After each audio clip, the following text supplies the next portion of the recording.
আন্দোলনটা তো অত্যন্ত অনাকাঙ্ক্ষিত। বিশেষ করে আমাদের রপ্তানি পণ্যগুলো যে জাহাজীকরণের জন্য অপেক্ষায় আছে, সেই জাহাজীকরণগুলো করতে পারছে না।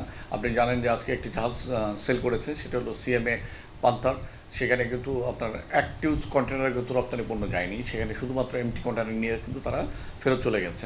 তো এটা আমাদের জন্য অত্যন্ত দুঃখজনক। এবং সেই জাহাজটার মধ্যে ধারণ ক্ষমতা ছিল প্রায় 2500 টিউজ কন্টেনার। অথচ এই 2500 টিউজ কন্টেনার কিন্তু আমাদের রপ্তানি করতে পারে না বিদায় এই যে আমাদের যে ট্রান্সশিপমেন্ট পয়েন্টগুলোতে মাদার ভেসেলে যাবে, সেই মাদার ভেসেলগুলো কিন্তু তার কিন্তু স্পেস কিন্তু আপনার অকুপাইড করতে পারেনি। অথচ মাদার ভেসেলগুলো কিন্তু খালি চলে যেতে হচ্ছে 2500 কন্টেনার ছাড়া। এতে করে আমাদের দেশের উপরে কিন্তু একটা এরপরে বিরূপ একটা প্রভাব পড়বে। কারণ আমাদের দেশের কন্টেনারগুলোতে তারা কিন্তু তখন স্বস্তি ফিল করে না, কারণ তারা একটা অনিশ্চয়তার মধ্যে থাকে। তাহলে আমাদের এই কন্টেনারগুলো তারা কিন্তু নিতে চাবে না, কারণ বিভিন্ন লাইনগুলো কিন্তু তাদের কিন্তু নির্ধারিত কিন্তু শিডিউল থাকে। সেই শিডিউল অনুযায়ী কিন্তু তারা কিন্তু এগুলো পরিচালনা করে থাকে, কত কন্টেনার কোন দেশের জন্য নিয়ে যাবে এইভাবে। অর্থাৎ স্লট খালি গেলে কিন্তু সেই মাদার ভেসেলগুলো কিন্তু তারা আর্থিকভাবে ক্ষতিগ্রস্ত হবে। তো এই বিষয়গুলো যেমন একটা বিষয়, তার সাথে কিন্তু আমাদের যারা রপ্তানিকারক আছেন তাদের কিন্তু একটা বিশাল এখানে কর্মযোগ্যের ব্যাপার আছে। তারা কিন্তু একটা অনিশ্চয়তার মধ্যে আছে, তাদের কিন্তু শিডিউল ভেঙে পড়েছে অলরেডি। আপনারা জানেন যে রপ্তানি পণ্য যদি সঠিক সময় যদি ক্রেতার কাছে না পৌঁছায়, সেটার দায় কিন্তু রপ্তানি কারকের উপর যেমন পড়ে, তেমনি কিন্তু আমরা যারা শিপিং এজেন্ট আছি, আমরা যারা ফ্রেট ফরওয়ার্ডার আছি, আমাদের উপরে কিন্তু তেমন একটা এটা দায় পড়ে। সর্বোপরি কিন্তু বাংলাদেশের উপরে কিন্তু এটার একটা সরাসরি একটা ইম্প্যাক্ট পড়ে। এটা ভাবমূর্তির বেলায় বলেন, অর্থনীতির বেলায়। আর আমাদের অর্থনীতি তো বলতে পারেন এখন এক ধরনের একদম টোটালি এক ধরনের স্টাকআপ হয়ে আছে। কারণ আমাদের যে সিপোর্ট, এয়ারপোর্ট, ল্যান্ড পোর্ট, তারপরে অন্যান্য যে সকল পোর্টগুলো, সব পোর্টের কিন্তু কার্যক্রম বন্ধ। আপনি দেখেন এমন একটা সময় আন্দোলনটা শুরু হয়ে চলছে, যেটা সম্পূর্ণ অনাকাঙ্ক্ষিত, যে আমাদের যে বাজেট বা আমাদের যে অর্থ যে বর্ষ, সেই বর্ষের একেবারে শেষ দিকে এসে, সেই শেষ দিকে এসে আপনার যেখানে রাজস্ব আরোহণের যে টার্গেটগুলো থাকে, সেগুলোকে আপনার প্রাধান্য দেওয়া হয়।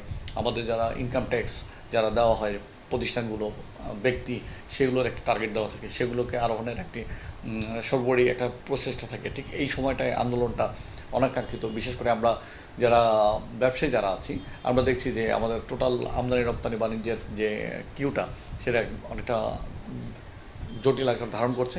আমাদের জাহাজের যে গড় অবস্থান সেটি বেড়ে গেছে। আমাদের আউটার অ্যাঙ্কার যে জাহাজের আপনার কিউ বেড়ে গেছে। আপনার যে অলস বসে আছে জাহাজগুলো, তাদের কর্ম তেমন একটা করতে পারছে না।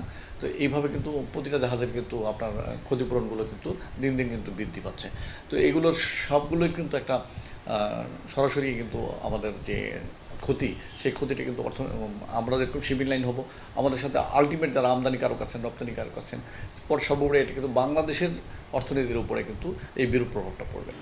একটা বৈরী পরিস্থিতি, এনবিআর সংক্রান্ত বৈরী পরিস্থিতি যেটা হয়েছে, এই ওদের সরকারের সাথে এনবিআরের যে বিকেন্দ্রীকরণের একটা ডিফারেন্ট মতবাদ হওয়ার কারণে তো একটা গ্রুপ আপনার এই কর্মবিরতি পরিচালনা করতেছিল।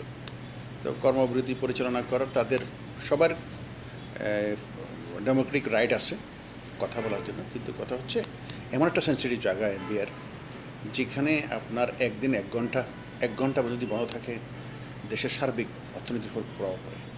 সেখানে বিগত কয়েকদিন কর্মবিরতি, অর্ধ দিবস কর্মবিরতি পালন করার জন্য আমাদের ব্যবসা বাণিজ্যের মধ্যে স্থবির অবস্থা বিরাজ করছে। কাজের 50% কাজ আপনার পরবর্তী দিনের মধ্যে চলে যাওয়ার কারণে ইতিমধ্যে আমরা কিন্তু বিশাল একটা ট্রাফিক জ্যামের সম্মুখীন হয়েছি। আমাদের যে পণ্য ইম্পোর্ট এক্সপোর্ট, যে পণ্য আসা যাওয়া, যে ফর্মালিটি যেগুলো আছে, ফর্মালিটি কিন্তু হচ্ছে না। গত 4 দিন আগে যে কমপ্লিট শাটডাউনের যে প্রোগ্রামটা ওনারা লঞ্চ করেছেন, তা আমরা সংকুচিত হওয়ার কারণে সমস্ত ব্যবসায়ী স্টেক হোল্ডার গত শনিবার আমরা একটা প্রেস কনফারেন্স করেছি। আপনারা দেখতে পেয়েছেন একটা প্রেস কনফারেন্সে আমরা আকুল আবেদন করেছি সরকার এবং যে এনবিআর যে কর্তৃপক্ষ যারা আছেন তাদেরকে আকুল নিবেদন করেছিলাম যে আপনারা এই কমপ্লিট শাটডাউন প্রক্রিয়া জাতির জন্য ভয়ঙ্কর একটা বিপর্যয় চলে আসবে। তো এটার জন্য আমরা আশা করি সেটা সুদয় হবার সম্ভাবনা আছে। আজকে কিন্তু আমরা খুব আশাহত যে কমপ্লিট শাটডাউন বিদ্যমান।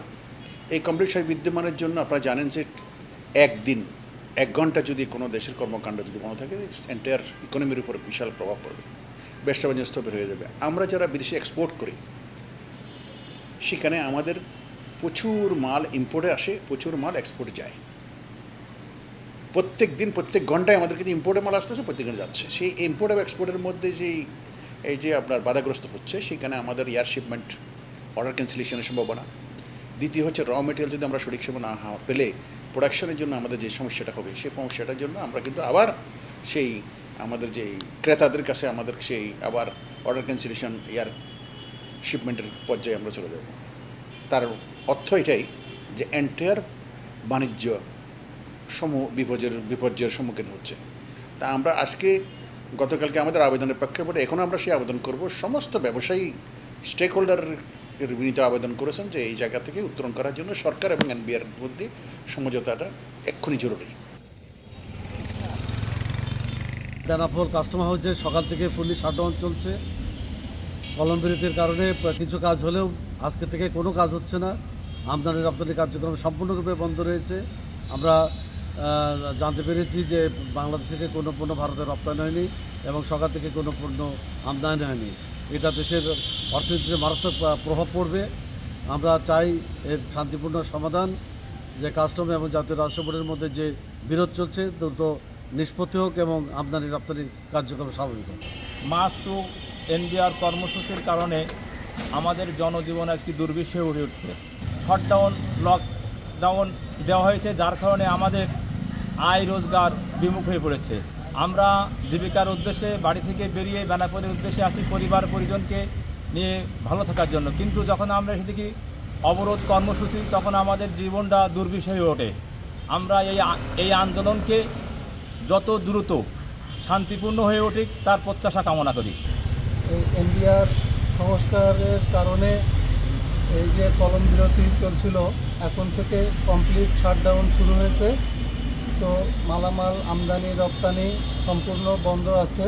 আমরা দ্রুত এই ধর্মঘটের অবসান কামনা করি, যাতে আমদানি কার্যক্রম রপ্তানি কার্যক্রম দ্রুত সচল হয়।